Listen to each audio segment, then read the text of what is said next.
Hello everyone, welcome or welcome back. My name is Suni. I'm the maker behind ippeun here on YouTube, also available on Instagram and Ravelry with the same username. As always, everything that I talk about will be mentioned down in the description, so links to the pattern page, links to the designer's Instagram, and links to my Ravelry notes for the project will all be found down below. And not a whole lot else to say introduction wise, so we will go ahead and get straight into the I think very moderate amount of projects to share. So first of all, I'm not wearing one of my sweaters, but I am wearing a handmade item, and that is my mountain walk socks. So this was a test that I did for Handmade by Florence Miller, who has a knitting podcast and Instagram, or knitting Instagram. That very cute, very pretty. There are two sizes for the pattern. I tested the first size and I made it with variation superwash fingering, which is I believe a 75-25 superwash nylon blend in the colorway Midnight Ruby. And I finished these socks very quickly. They're pretty straightforward and it's a very repetitive mock cable pattern, so pretty painless, very fast to do, and super cute. And as for recently finished objects, I don't have them with me, most of them, because they were the gifts that I mentioned in the last episode, so they have been given away and I no longer have them. But I do have some pictures, maybe like one picture of each, that I'll try to edit in, and if you want more information you can just, look at my Ravelry page for that, or comment in DM if Ravelry is inaccessible or it's a little confusing for you. So first off is the Wordle pillow cover. It was, I think last episode I said I was planning to use the Wordle hat by Sarah Sinclair, that pattern, and convert that into a scarf and make that and give that to my dad. That ended up not working out, mainly because I was realizing how long scarves typically are, especially for it to be functional, especially for a type that I could more reasonably see my dad wearing, and it was very iffy on the time, or on finishing on time, so I decided, or I realized when I was making it, because I was making it still in the round, I could make it basically just like as a pillow cover. And I tried finding pillow inserts and it was a whole hassle, and then when I actually got the pillow insert, trying to make it, it was going all okay up until the color work for the actual Wordle squares. And then it was just, I could not figure out how to do it and my tension was horrible. I think I was knitting in the round, but I just couldn't find a way to do it because I only wanted the pattern on one side, so it would have been like a combination of Intarsia and Fair Isle color work at the same time, and I don't really have, I guess, really much, if any, experience with Intarsia, so that was it. It was not looking well, or it's not working out well, and I think normally I would have been okay with it, but since it was a gift and it had a deadline, I wasn't feeling proud enough to give it away.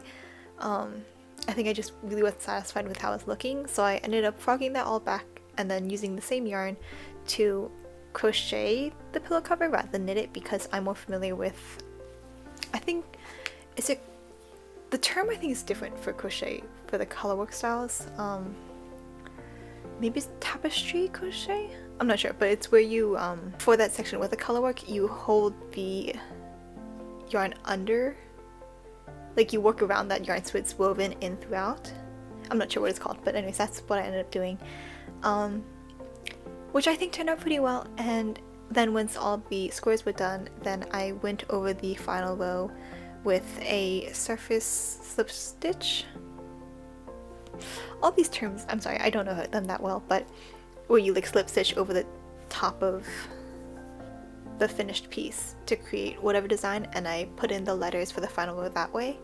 And yeah, there was a lot of unnecessary thought I put into it.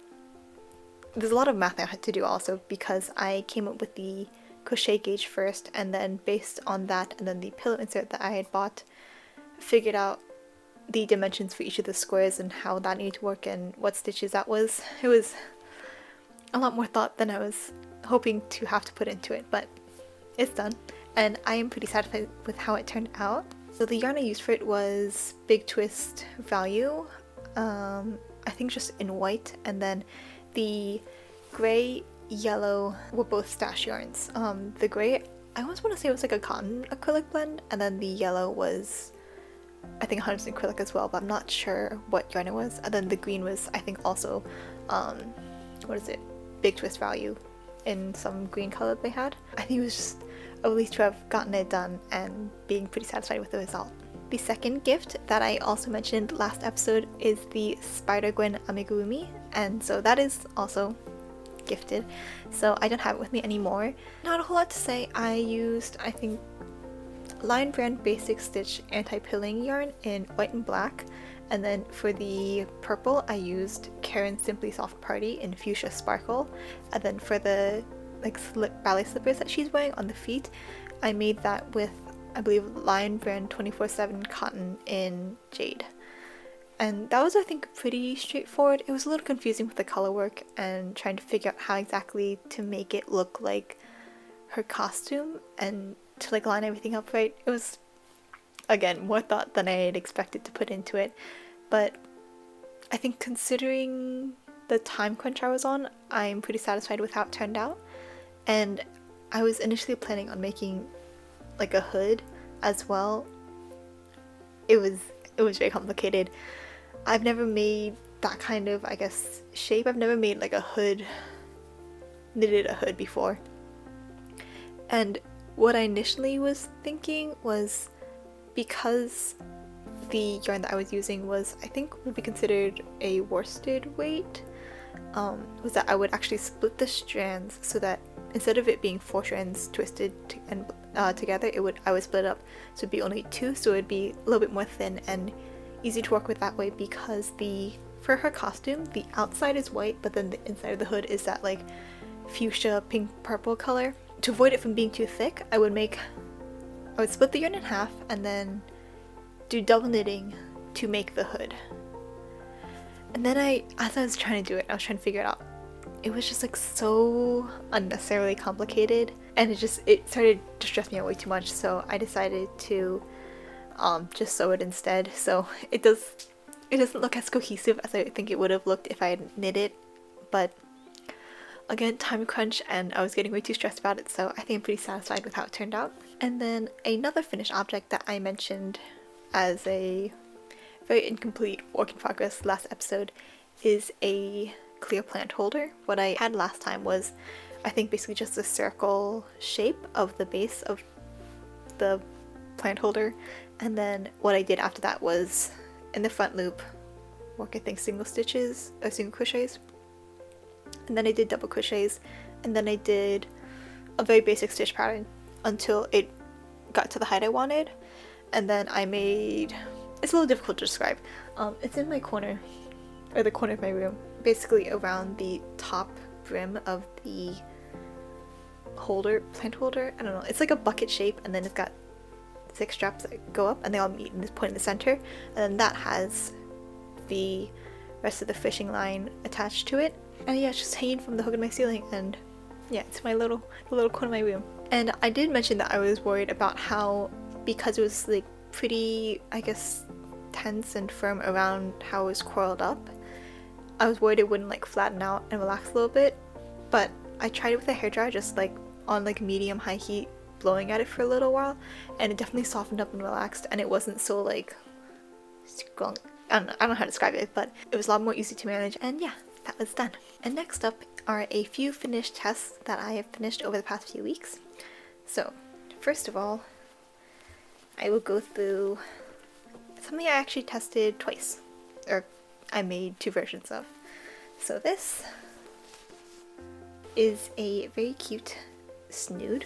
I'm not sure what that stands for or what that means, but it's like a hood and a scarf. So this is the Irresistible Snood by Anne, who is I Will Crochet, and it's a snood with these little ears on it. There are 2 different ear patterns, or ear designs you can do. One is cat shaped and one is bear shaped. This one is the cat ears, so it has a little bit more of a point. And I made this with the leftover yarn I had from the Spider Gwen amigurumi, and I just used up until I had the end, which is why it's pretty short, but it is a length long enough for me to tie it under my chin, and I think that's really all I need. And it is very good. I've worn it so many times actually, even though I finished it not that long ago, because it's just like so comfy and it's good if it's cold outside, especially if it's windy outside, to keep my head and especially my ears warm. And I believe there are 2 sizes for that, adult and child, and I followed the pattern exactly for the measurements for the adult size.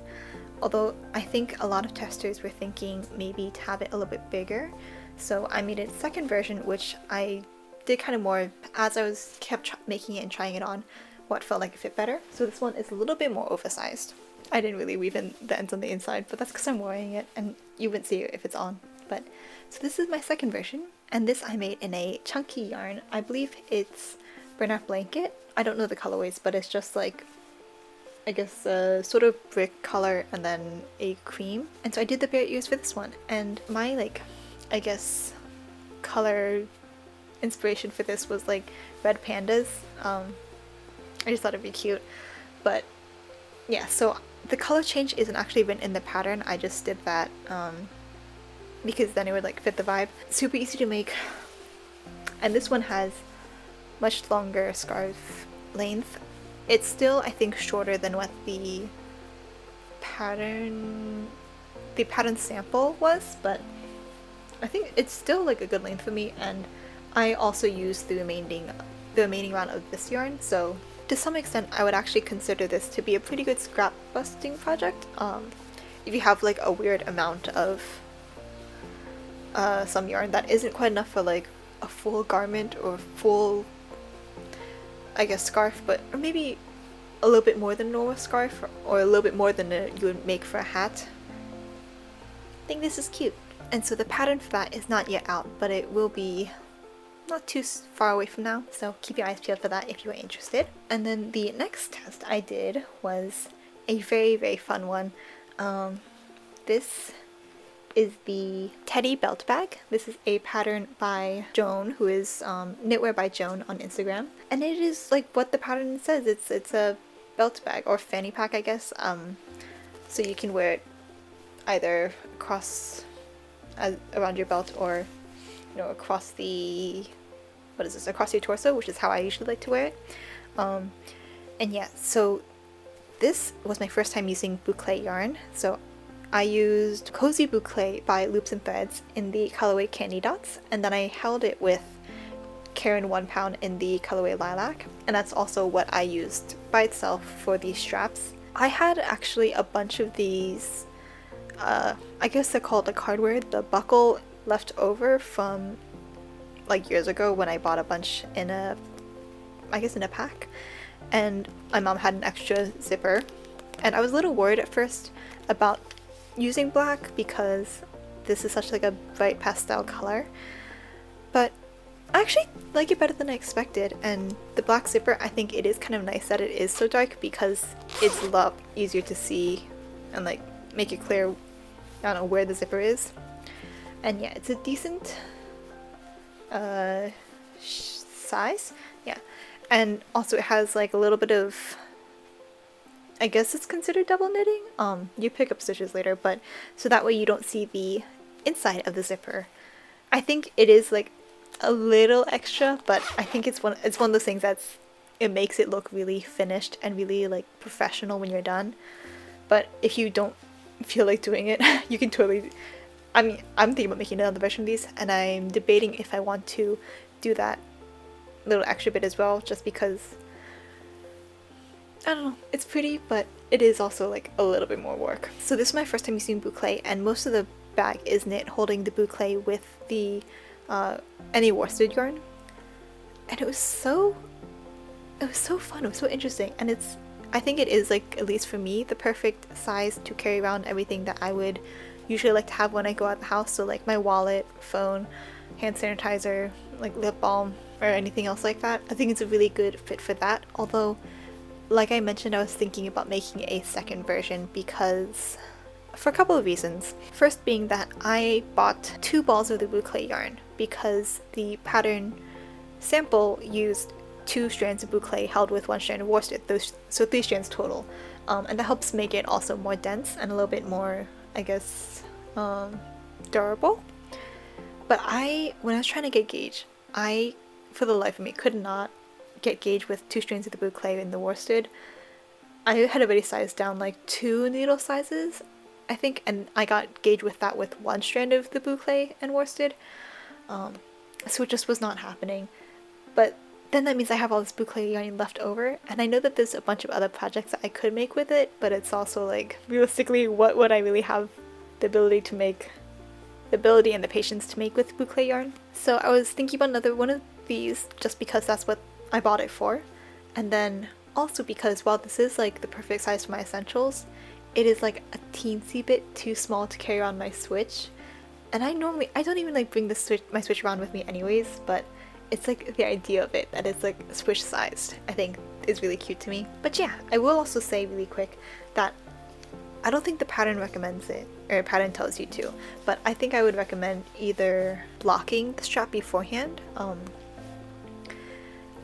just because I think any variation in tension will be a little bit more evident. And I think at least one tester was either thinking about or going to like felting the strap, so that way it's even more, I guess, firm and easier to use. So yeah, there's a lot of different ways you can customize it, whether it's written explicitly in the pattern or you can just do it on your own. So I think it's really cool. And that is all for recently finished objects. Now for works in progress, starting off with a very exciting one. This is, I mentioned last time, I think, that I was working on the durumagi, which is basically, I guess, a hanbok cardigan kind of design. What I am testing is, I guess, the follow-up to that design, which is the durumagi coat. So basically a hanbok coat. This is what I have so far. It's very scrunched up because I'm like running out. I have so many works in progress that all my like, I also generally work within a certain needle size range, that I have to keep switching my needles to whatever project is highest priority, and then I have like, I don't have enough cords because I use interchangeable needles. I don't have enough cords to fit all my projects, so that's why, I don't know if you can see, where is it? Over there? My Advent shawl, which is on hold because it's not very high priority, is stuck on some random straight needle that I have because I needed the cord that was using. And so this cord is definitely not as long as it should be for this project, especially for you to see it well, but we make do. I can still knit. It's knit back and forth for majority of it. The two main differences between the first pattern and this coat is that this does not have that, I guess, ribbing eyelet design or pattern that the other one did. It's just straight stockinette. I think the gauge is also different. That was a either DK or sport weight. This is a I think Aran weight. And then also this one will have pockets, which is very fun, very cool. And I'm hoping to get this done before it starts warming up. It's still very cold in my area. Not necessarily all the time, but enough days of the week that I really want to get this done so I can wear it while the weather is appropriate for it. And this is my first time using unspun yarn. I am making it with Wool Dreamers Manchalopes. I'm not sure how to pronounce it, but I got it from Yarn Social, and it's a website that I had seen, I think, because they stocked, I think, some Coast to Coast Yarn Co. And when I was like going through and trying to see if I wanted to buy anything, I realized that they have a 20%, 30%?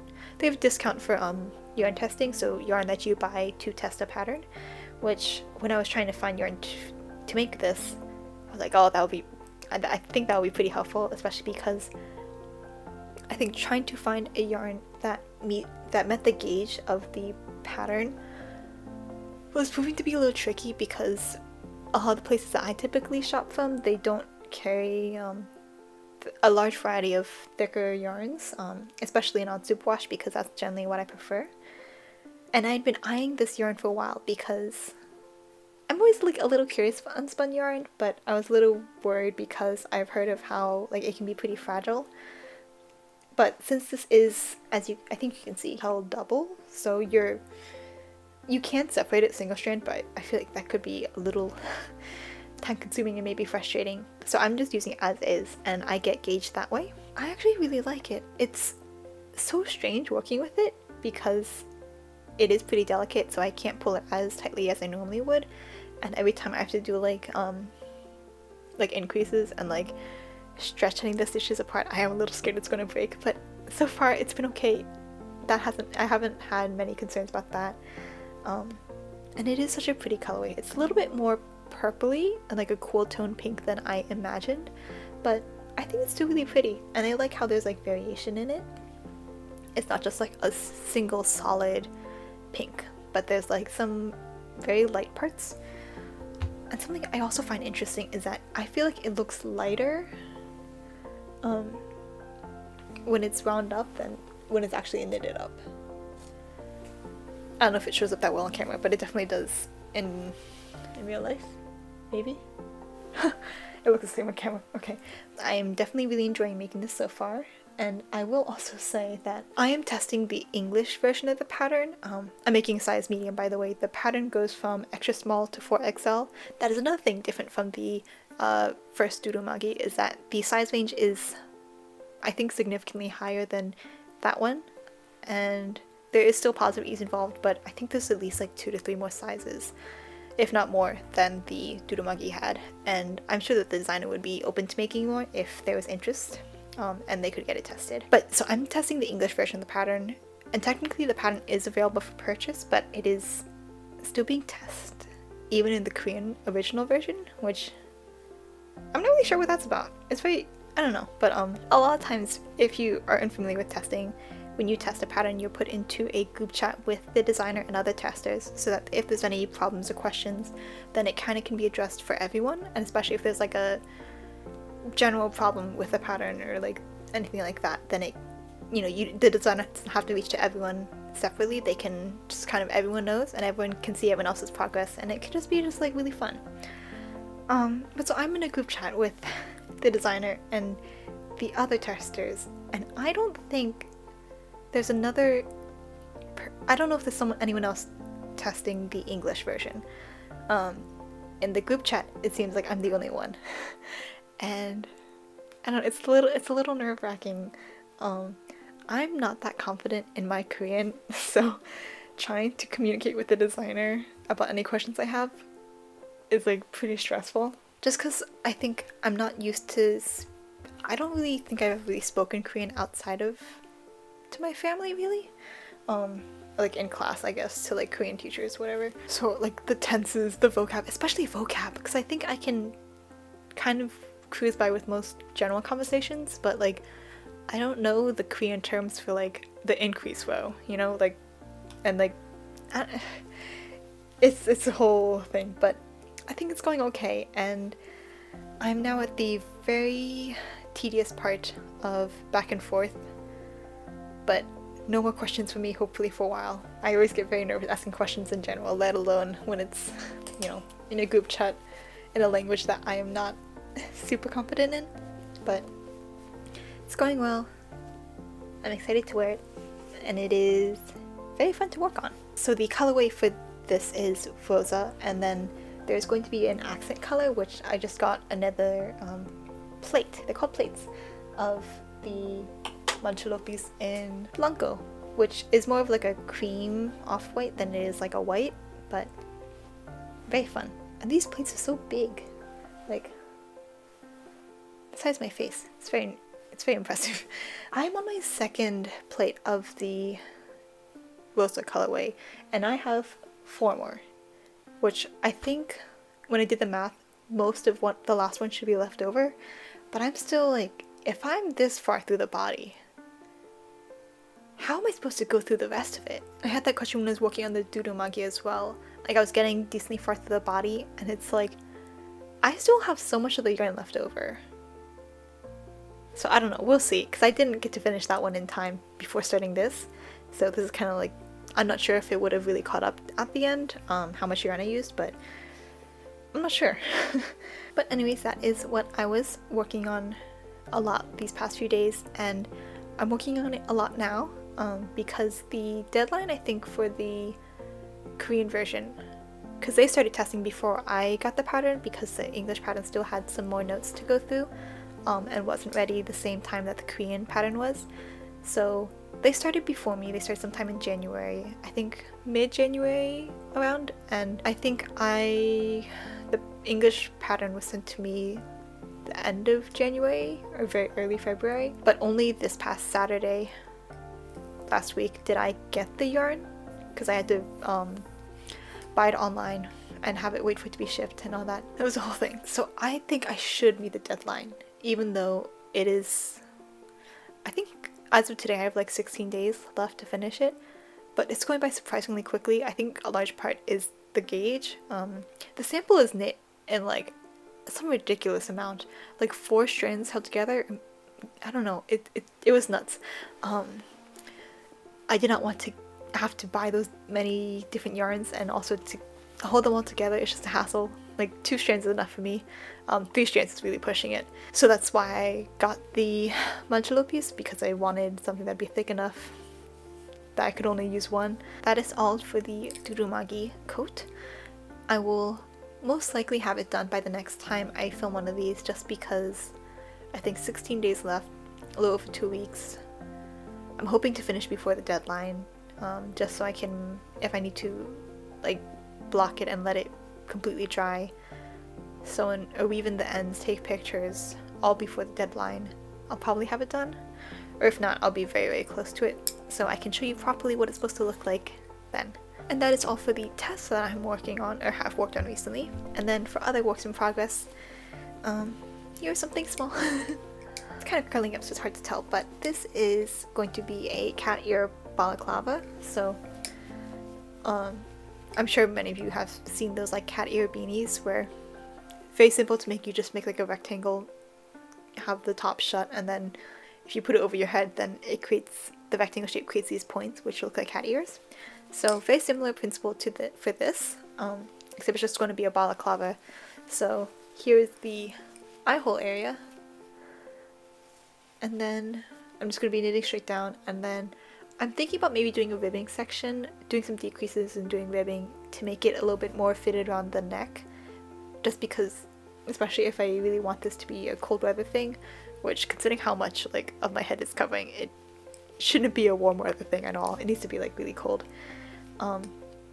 That way like really properly traps in the heat and it doesn't let like a bunch of air get to my neck.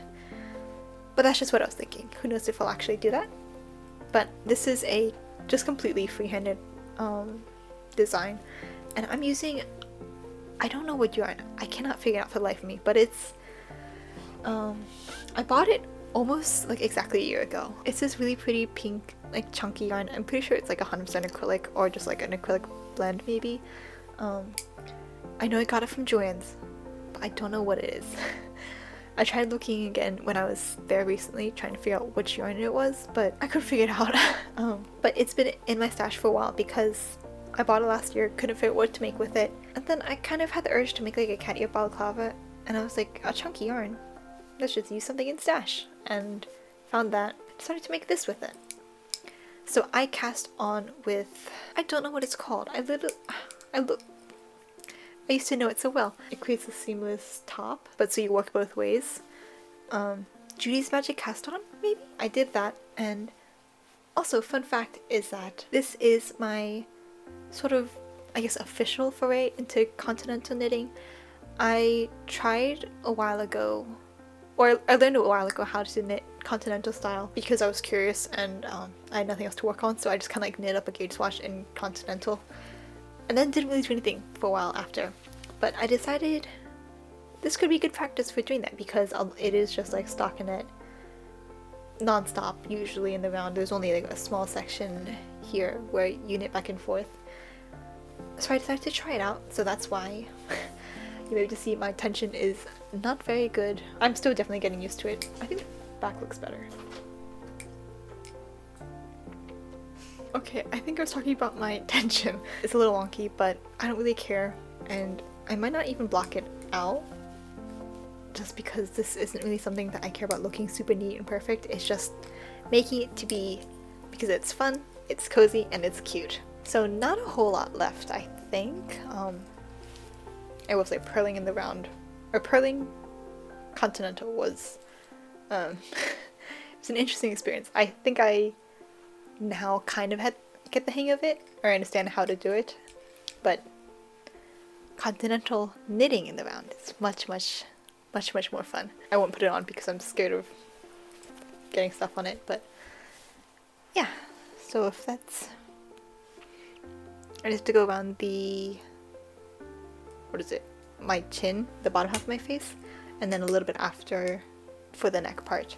I'm not sure how long I want that to be. I think I have one more ball of this, so I'll see where it is after I finish this one, how much I have left to go. But yeah, and this is also, I just realized when I was pulling this out to show, the cord for this one is probably a lot better of a length for the durumagi to use than what's currently on, so I might switch them out. Also, another fun fact is that, because when you first cast on with, I'm pretty sure it is Judy's Magic Cast On, and you're working in the round, it's very difficult to, for the first section, go back and forth with the same cast on, same cable used for the cast on. And I didn't realize it for a while, and I think I'm still doing it now, but I think I'm using Magic Loop. I, for the longest time, thought that I hated Magic Loop and that I couldn't understand it. But then I was thinking it through and thinking about what I'd heard about Magic Loop and like how it was done, and I just had the realization like, I'm doing Magic Loop right now. That's what this is. I thought it was just like, oh, I'm knitting a little bit, and then I have to slide it a little, the cord around a little, and then do the other half. It's like, that's what Magic Loop is. Don't know how it took me so long to realize it. But yeah, apparently I don't have the complete inability to do Magic Loop. I've been doing it, and it was pretty fine. I don't know. I had no issues with it. So, you know, learning about myself. And that's all that is technically, like, a priority. But I guess other works in progress that I need to get done at some point. But it's not as, I guess, time sensitive. Well, that's a lie. One of them is. One is, I think it's hidden back there. The step-by-step sweater that was supposed to be for my sister's birthday back in December, and I am at least late December, because, you know, it's not that bad, only a month late. But so as soon as I'm done with the durumagi coat test, then I'm going to be trying to finish that. I really don't have that much done on it so far, which is a little, like, not pat on the back for me, but it's okay. I'm hoping to get it done pretty quickly. I think I should get it done within a couple of weeks. Not weeks from now, but it won't take more than a couple weeks to finish it. I think actually maybe less. But after that, then I also want to work on the, again, she's just chilling up there, the Sporty Knit Skort, another design by Florence Miller. I started that so long ago, and I still haven't finished it, mainly because of how I was doing, like, I was customizing a little bit to have more increases because I wanted to flare out more and be, I guess, more of a circle skirt style.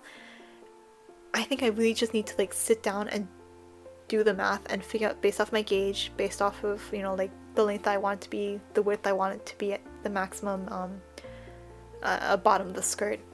Like, how exactly do I want the increases, and do I need to frog what I have, or can I keep going just from here on out and finish the skirt that way?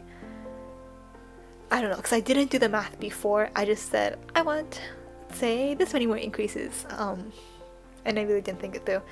So I think I need to just, at some point, take like an hour, take like 2 hours. I don't think it'll take that long, but just like look at the gauge, because I got gauge, do the math, do the numbers, plug it in and figure out how many increases I want to do, and then if I space it out the way I want it to be spaced out, is it okay to keep going, or do I need to frog and restart? But I would like to get that done. I'm not sure by when, maybe end of March? I'm trying to think about what's realistic. I think end of March is a little aspirational.